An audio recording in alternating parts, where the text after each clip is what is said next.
সবাই কেমন আছো? আশা করি ভালো আছো। আমি ছন্দা সরকার। তো যে আমাকে চেনো না তাদের জন্য বললাম। আর আজকে আমি তোমাদেরকে দেখালাম আর দেখাবো, মানে দেখাতে চলেছি আমার জানলার ধারে কত আম হয়েছে। আমি এরকম লগা বাঁধবো আর টিকটুক করে ছিঁড়বো আর খাবো। দেখো তোমাদেরকে দেখাচ্ছি।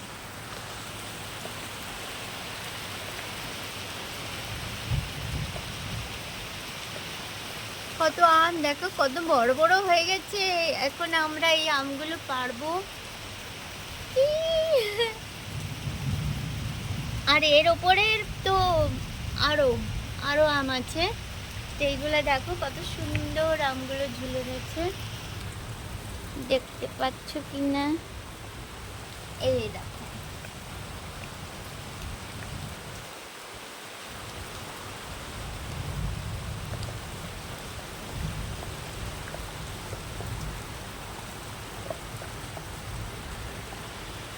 দেখলে, আমি আজকে এখন না পরে পারবো। তো আমি তোমাদেরকে দেখালাম, কি মজা না? জানলার ধারে আম থাকলে খায় না খায় দেখতে তো ভীষণ মজা লাগে। তো চলো আজকের মতো এখানেই, টাটা।